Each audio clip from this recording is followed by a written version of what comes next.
केजरीवाल पर बीजेपी का नया अटैक। बीजेपी ने सॉन्ग रिलीज कर हमला किया। अरविंद केजरीवाल को शीश महल वाले आपदाए आजम बताया।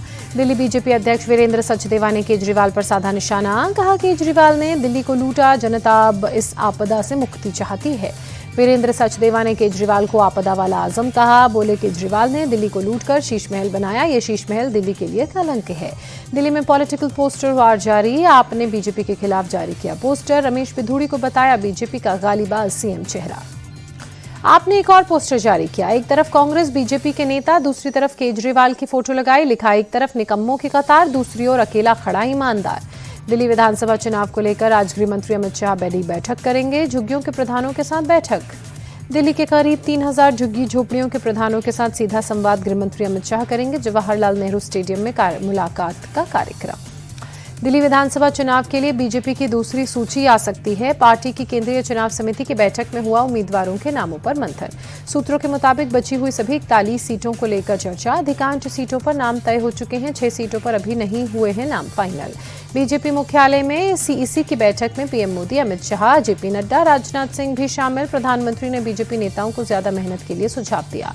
जाट आरक्षण को लेकर नई दिल्ली में कांग्रेस प्रत्याशी संदीप दीक्षित ने आप और बीजेपी को घेरा। कहा दोनों पार्टियों को किसी समुदाय से कोई लेना देना नहीं है। इन्हें सब चुनाव के वक्त समाज की याद आती है। इंडिया अलायंस पर अपने बयान को लेकर तेजस्वी की सफाई। कहा वो बात दिल्ली के संदर्भ में कही थी। राष्ट्रीय स्तर पर हमारा गठबंधन है। महाराष्ट्र बीजेपी अध्यक्ष चंद्रशेखर बावनकुले का बयान। कहा अच्छा हुआ संजय राउत और विजय वडेट्टीवार ने अपनी हार मान ली। अब तक वो ईवीएम को कोस रहे थे। चंद्रशेखर बावनकुले ने कहा महाविकास अघाड़ी का कोई लक्ष्य नहीं, ये अपने आपसी विवादों में उलझ कर रह गई है। महाराष्ट्र कांग्रेस के नेता पृथ्वीराज चौहान की सलाह। बीजेपी को रोकने के लिए गठबंधन के सभी दलों को मिलकर लड़ना चाहिए चुनाव। शरद और अजीत गुट के विलय की खबरों पर जितेंद्र आहवाड़ ने इन्हें खारिज करते हुए कहा सिर्फ अफवाह है।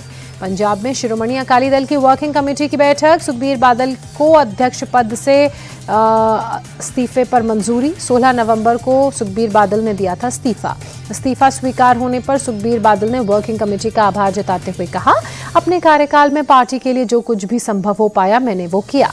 शांतनु सेन, अराबुल इस्लाम टीएमसी से सस्पेंड। पार्टी नेता जयप्रकाश मजूमदार ने दी जानकारी।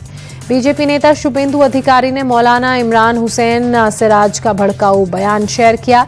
सिराज ने कहा किसी भी हिंदू को बांग्लादेश में रहने की इजाजत नहीं दी जाएगी।